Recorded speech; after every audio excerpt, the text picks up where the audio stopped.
Doop de doop doop theme song. Hey everybody, welcome back to Make Better. This is your host Nick 101, and just seeing how you're doing, how the Thanksgiving was, if you celebrated it or not.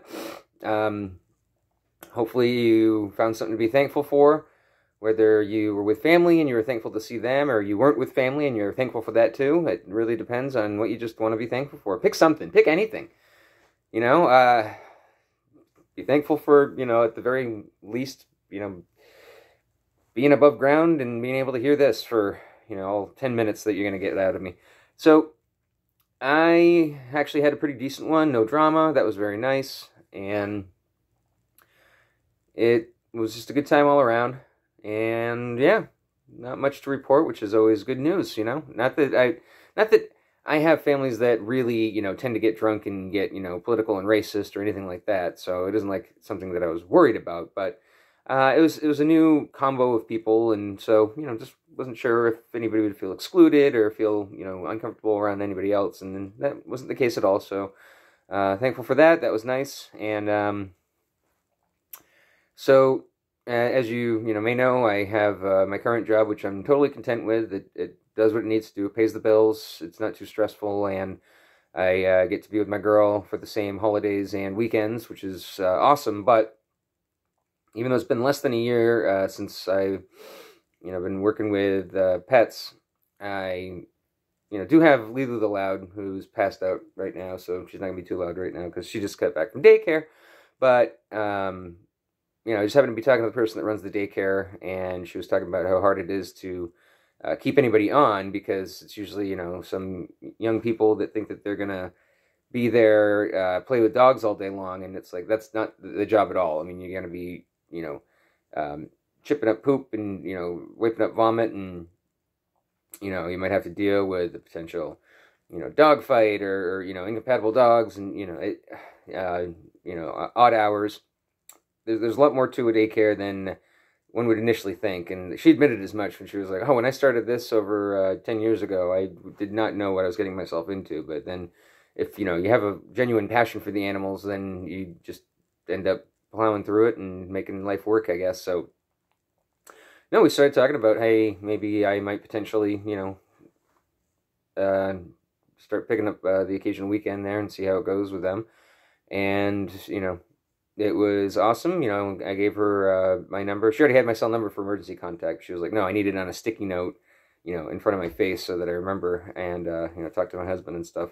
And it's just so funny because it came right on the tail end of, I had, gotten a card for a dog training business, and so I got all excited, and I called them up, and they were all excited, and so they got my info, and they said to apply online, and then I go online, and all they have is sales job positions, not the actual trainer positions. And it's like, well, getting bullied by corporate to sell more classes was, one of the reasons why I kind of walked away from, dog training in the first place. I very much love the training aspect of it, and in a way, I am a good salesman because they usually see how good I did, and then I would, usually get a level 2 class or whatever. So I, it was kind of disappointed. So it's like, close the door, open a window kind of thing. When that dog training thing didn't pan out, and I guess close the door, open a window is the wrong way to go about it, because this is something that I could have, we could have, I've been going to this daycare for quite a while now, so it's something that we could have easily had a conversation about earlier. I don't know why it took me this long to just be like, hey, what about me? You see how, because they see, Lulu the Loud come in, and, she sits at the door. We were still working on her being a kangaroo, but she doesn't jump up onto anybody. She just kind of, like I said, she's like a kangaroo. She just kind of like jumps near you, and then usually listens if you tell her to settle down, back off. She seems to be getting good about reading people's body language, so she'll gently approach people that are like, "Oh, hi, doggy," and people that are just like, "Oh, it's a cute puppy." And she's like, "Yeah, you know dogs, you love dogs," and so, but for the most part, she's really well behaved. She'll sit to get her collar put on and off. She'll sit at the doorways, usually without me even having to prod her. The door opens up, and she's like, "Ooh, kind of go outside." Oh, I know what that means, and then she sits down. So, yeah, she's always been impressed with my skills with Lilu. So who knows? Who knows? Maybe this will go someplace. Maybe it won't. But maybe it'll start off as a side hustle and become my main hustle, or maybe it'll just end up not working out, and we can hopefully just part ways amicably, and I can still use them for daycare. You know what I mean? Like, so it's neat to have possibilities. So that's my newest one. So hopefully, as you hear this, you might have a new opportunity, or maybe there's one right around the corner. Who knows? Make better. Keep an eye out for them. That's the thing. Like that whole, like I was saying, like the closing the door without opening a window thing. It's like that saying only works because until you finally die and go underground, that there's always going to be a opportunity one way or the other. An opportunity for failure, an opportunity for success, an opportunity for life to go in a completely different direction than it has been. I mean, life's going to continue to happen, and as long as you're up here experiencing it, then, there will be another opportunity that goes by. You just got to, keep your eyes up for it. So it was such a stupid, obvious, straightforward study, but I think it was something like way back in sociology or something where, people that are, optimistic and expect good things to happen, good things usually seem to happen to them. People that are pessimistic and don't expect good things to happen usually don't have that happen to them. And it's like a self-fulfilling prophecy. That it's like, I think that the way the teacher phrased it is just like, if you have your eyes on the ground, then you're not going to be able to see what's coming as easily, or some simplistic way of putting it, but it just made so much sense. It's like, oh no, for the pessimist, for the person who had their eyes on the ground, the opportunities were there passing them by. They just didn't see them, notice them, take advantage of them. You miss 100% of the shots you don't take, but at the same time, that's a dangerous one for certain areas. So you miss 100% of the shots you don't take. That does not give you permission to harass, harass people to, go out on a date with you or anything like that. You get what I'm saying. It applies to some things, not all, but don't pursue it until you're basically being an a-hole about it. But definitely there's as long as you do it the right way, there's nothing wrong with shooting your shot, and usually the worst the person can say is no. So yeah, I'm just gonna be. What am I gonna do? I'm just gonna spit generic platitudes to you for 10 minutes, and then call it good and pat myself in the back for a great podcast. No, just in all seriousness, yeah.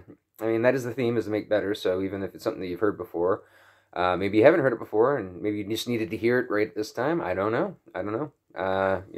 This is mostly an echo chamber where I'm kind of just trying to keep myself positive by trying to encourage the one or two people that hear it to be positive as well. And yeah, I get how it's tough to, if you're in a negative, mindset, it's really tough to, get out of that funk. You wake up and you're just like, ugh, I didn't get enough sleep.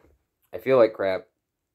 I don't want to go to work, and, I don't want to get out of bed, so if you wake up and it's always, you start off negative, it's very easy for your mind to be on the negative drive. And, that body in motion stays in motion, body at rest stays at rest applies so much to when it comes to stuff like attitude, exercise routine, all that stuff where it's like, the starting it is the hardest part. I mean, Mitch Hedberg had that great joke where he was like, you don't know how hard it is to quit smoking. He goes, yeah, I do. It's as hard as it is to start flossing. It's like, man, you look really on edge. Yeah, I'm about to floss.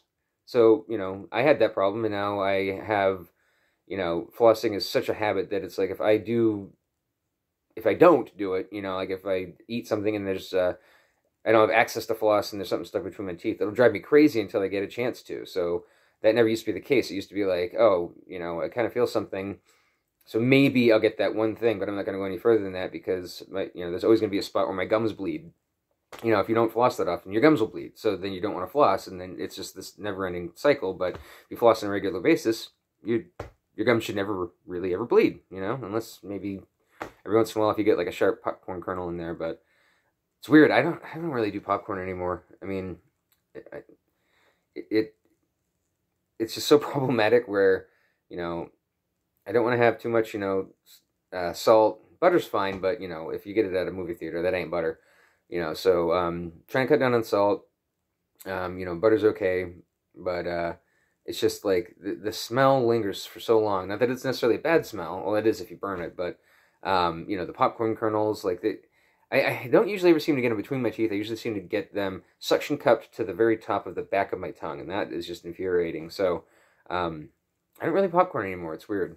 I mean, I still do plenty of snacks. It isn't like I'm a health nut, and I do try to eat a lot better than I used to. But I don't know, that's just one of those where it's like not even as a guilty pleasure. It seems more work than reward, or whatever I'm trying to think of. I don't know.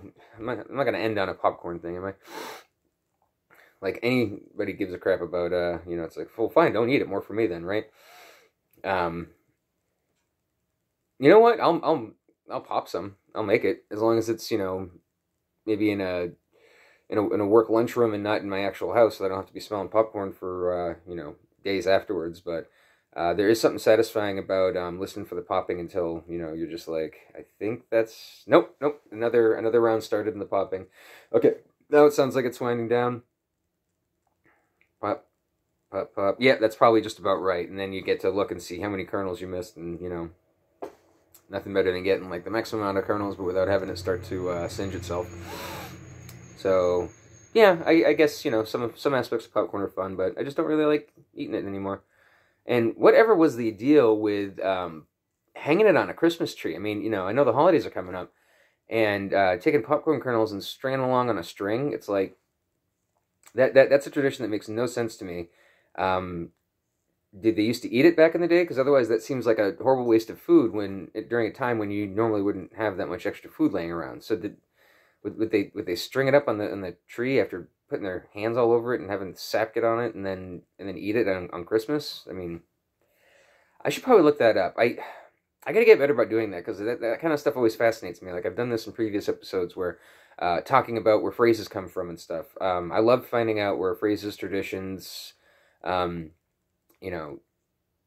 sayings, habits, why we do the things that we do, and why we started doing them, and why it's kind of silly that we continue to do them, like a 5-hour work week, 40-hour, 5-hour work week, and paying people as little as possible so that they get the littlest amount of work done. Your company doesn't thrive. It's like so stupid. Not working from home when you could easily do it. If you're in a cubicle job, 90% of your job could probably be done from home, and it's just it's dumb, some of the traditions that we carry on. But I'm more talking about like letting the cat out of the bag, because it was a lot cheaper to grab a stray cat, throw it in a bag, say that it was a pig, charge pig prices, and then by the time the person got home and let the cat out of the bag, they realized they'd been duped by the salesperson. Pretty sure I think that's what I heard the phrase came from. Anyway, that's a better thing to end on. So interesting stuff like that. If you ever wonder about where pull the wool over the eyes and all these expressions that still somehow manage to stick around, even though the original meaning was way lost. And then being able to watch brand new made up ones, but at least with brand new made up ones, we have an Urban Dictionary for that. Actually, does the Urban Dictionary have the origin, or does it just have the definition? It probably just has the definition.